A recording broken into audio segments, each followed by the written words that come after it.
Tough one, obviously. Guys gave, I thought, just a great effort. Um, Obviously, a lot of things, led to, a very, very tough loss to swallow. Should have been able to, take care of that, in regulation.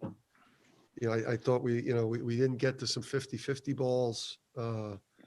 We didn't get key defensive rebounds, excluding, the free throws at the end of regulation. That there were a handful of just winning type of plays that we didn't make. That led to, a really, really tough loss. A really, really tough loss to take because, we should have won that one in regulation. Can you guys hear me? No, of course not. Go ahead, Wayne. Dan, can you talk about the incredible game that James Bouknight had and what Creighton did in the last 5 minutes of regulation and in the overtime to take him out of the equation? Yeah, I mean, they obviously got really physical with him off the ball, which made it harder for him to cut. They sent obviously multiple defenders at him when he had the ball in his hands. But I'm not sure if there's anything tactically that they necessarily did. He just he wasn't going to have 45 by the end of regulation. This isn't a video game. He and we just didn't get enough. I think what really happened to James is that we didn't get enough. We didn't get never mind a secondary score. We couldn't find scoring really anywhere else. I don't need to do which pretty much just kind of left him out there on an island. Wayne, anything else? Yes, and could you talk about the way that your guys you wanted to take out of the equation were Mahoney and Zegarowski. They averaged 31 points a game coming in. They had 21 points and shot 8 of 25. What was your defensive game plan on them? Yeah, take those three guys out and, keep those guys under 30, was the goal. And, we wanted to keep Zegarowski from getting downhill and ball screens, and we were able to do that, very successfully. We didn't give Bullock, many chances, and Mahoney was a huge key for us as well as a 16-point a game scorer.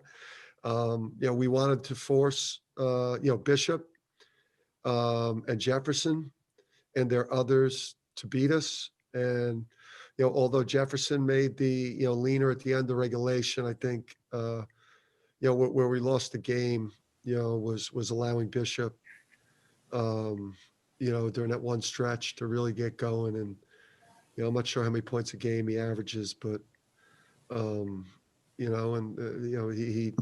those 19, losing that center position the way we did hurt.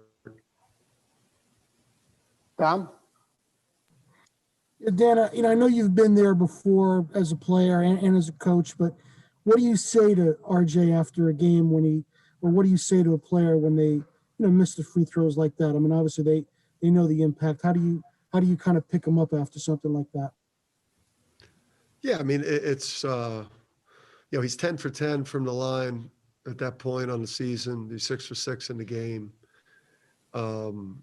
He's, right now, I think he's our best chance at a secondary scorer. Somebody that's, could potentially, be a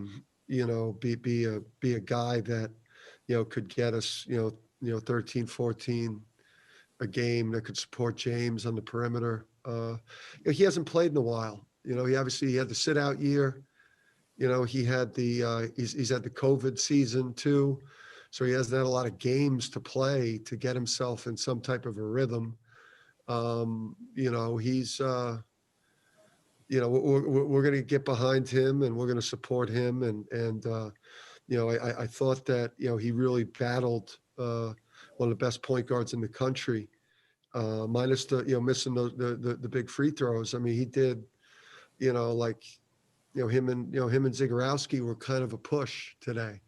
So if you'd have told me that at the point guard position, it would kind of be a push, we definitely would have taken RJ's game, but give the guy some time. He sat out a full year and he's had a brutal, and just like all of us, he has not had a traditional lead up to conference play. Mike Mavrogatis? Hi, Dan. With Isaiah Whaley fouling out at the end of the second half, what kind of effect did that have for overtime? Yeah, I mean, that one hurt. I mean, only getting not even getting 19 minutes out of Isaiah today, that hurt. He's a guy that's a double figure scorer, double figure rebound guy, and a potential, first team all defense in the conference. And he committed a really bad foul to start the second half, which really hurt. And, and then, because he had the fouls, he wasn't as aggressive with Bishop on a couple of those, critical plays where Bishop got deep position and scored on him. So, Isaiah, we need him on the court more like 32 minutes. And it was just one of those games where he just, he wasn't as good as we need him to be. Mike, Anthony? Thanks. Dan, what would you say about James' approach overall as he heated up late in the first half, and then he was able to sustain that well into the second, and even as he started missing, he was certainly a willing participant ready to battle this one out. Was this a really important step forward for him? Yeah, it was a big step, Mike. Big step for his confidence. Big step in terms of, just giving you a full, a full game attacking effort. There's some times where he settled, but he needs to shoot. He obviously, people are going to take the film of this and really, gimmick and do things. And we're going to have to really find creative ways to continue to get him the ball in key spots. But I mean, I don't know if we're going to get 40 from him all the time, but he is the type of guy that has a lot of days like this when people aren't watching. So we've got to get him 20 shots a game nightly, and we've got to find the second score. Thanks.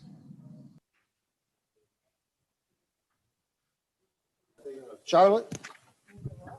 Hey, Dan, how much do you think that those 17 days off kind of impacted the lack of a second score at first? And then using this game, are you more interested in getting a second game before the December 30th? Or does this kind of to have the time off again?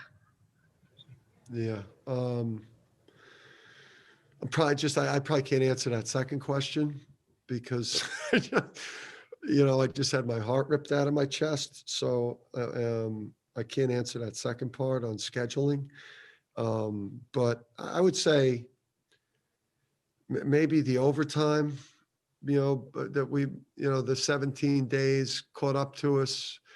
Maybe the beginning of the game, we were just like really, really jittery and, like we couldn't grab the ball and we were blowing defensive assignments. So I just think like the beginning of the game, we're a little bit out of sorts, having not played in 17 days. And then the other myriad of days we haven't, it's whatever, man. And then I would say the overtime, we looked, the guys had a hard time mentally putting aside what had gone on in regulation at the end there. And then there had to be fatigue there. I mean,